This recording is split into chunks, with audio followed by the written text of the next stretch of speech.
Bonjour à tous, alors je reviens vers vous aujourd'hui pour deux actualités très intéressantes sur les Tesla. Donc on va parler de bonus 2024 et de la caméra avant. Donc ça peut peut-être vous aider justement sur les commandes à faire ou pas pour la Model 3 Highland. Ça je vous donnerai un peu mon avis en fin de vidéo. Je vous ai fait une vidéo le jour de la sortie pour vous dire que sur l'image de présentation, je remarquais une caméra, donc je vous avais partagé. Je vous mettrai la vidéo en fin, comme ça vous pourrez la retrouver en fiche.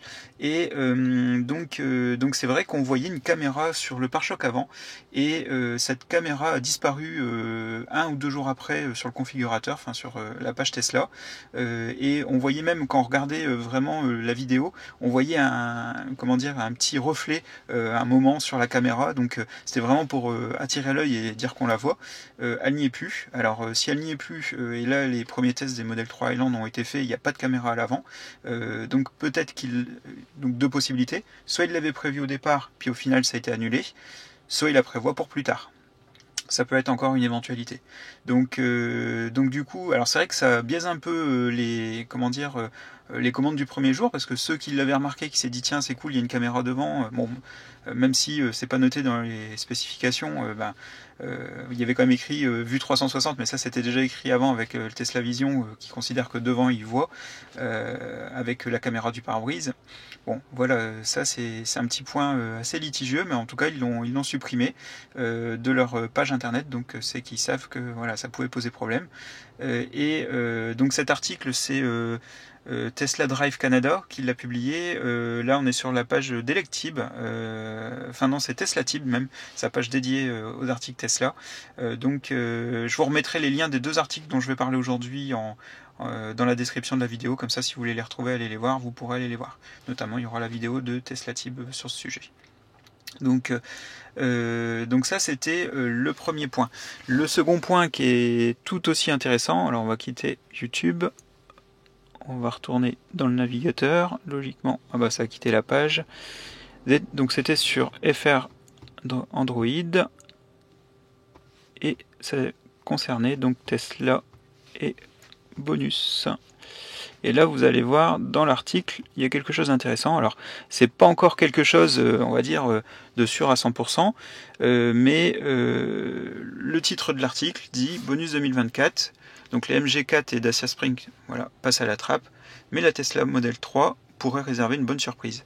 Donc c'est vrai qu'avec les règles de production, alors l'usine est au charbon, enfin la source d'énergie principale est le charbon, donc ça c'est très pénalisant pour la giga de Shanghai. Par contre, le barème, alors il pourrait être nuancé, d'ailleurs le bonus va peut-être évoluer, même peut-être évoluer à la hausse. Alors peut-être avec des paliers et des critères, ça on ne sait pas encore, mais c'est quelque chose qui a été laissé entendre par le ministre de l'écologie. Et donc il est possible que les règles aussi soient un petit peu modifiées. Et avec les nouveaux critères de CX de la Model 3 Highland, peut-être qu'elle pourrait rentrer. Et puis les critères de fabrication, parce que c'est vrai que là les matériaux, du coup Tesla fait des gros efforts sur l'économie et voilà, moins de main d'œuvre sur le véhicule. Donc sur le fait des productions de pièces un peu plus écologiques, peut-être que ça va la faire rentrer dans le bonus. Donc peut-être qu'il y aura un bonus prolongé. Il n'y a encore rien de sûr. Donc si on fait...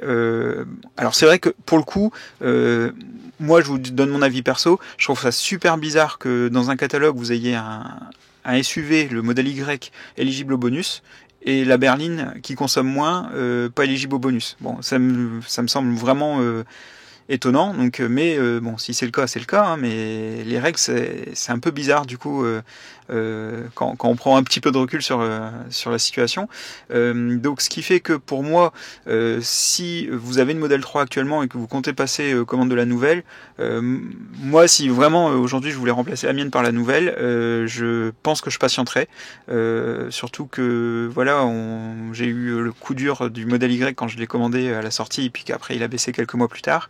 Je pense que ceux qui ont commandé avant la hausse de tarif avec l'ancien tarif et un parrainage, donc avec 1500 € de réduction, ils s'en sortent bien dans tous les cas, même si derrière il y a des petits ajustements de prix, ils s'en sortiront toujours bien. Maintenant, si je devais passer commande, j'attendrais plutôt fin d'année pour déjà, d'une part, voir un petit peu au niveau du bonus où on va précisément, parce que là c'est un peu le flou, donc on n'a aucune idée si ça sera mieux après ou équivalent. Si c'est équivalent et que Tesla baisse un petit peu le prix par la suite, ce qui n'est pas impossible, voilà, ça peut être intéressant de patienter un peu.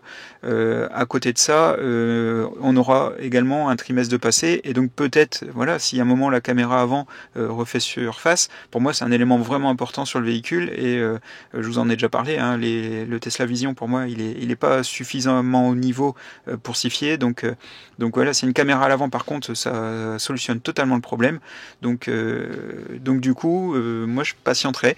Maintenant, si c'est le cas de quelqu'un qui est en voiture thermique et qui souhaite passer sur une Tesla, bah, je pense qu'il faut prendre le train au moment où c'est opportun. Voilà, si on doit changer le véhicule maintenant, bah, c'est maintenant qu'il faut passer la commande. Enfin, voilà, je pense que là, pour le coup, sinon on peut toujours attendre le trimestre suivant, il y aura toujours une évolution et ça sera toujours mieux le trimestre suivant, ou peut-être des régressions, mais en tout cas, voilà, pour prendre le train, pourquoi pas la commander. Si on a déjà une Tesla et qu'on souhaite avoir le nouveau modèle, peut-être patienter. Voilà, c'est un peu mon avis. Maintenant, je peux complètement me tromper, hein, donc, je vous échange les 2-3 news et puis du coup les conclusions que j'en tire.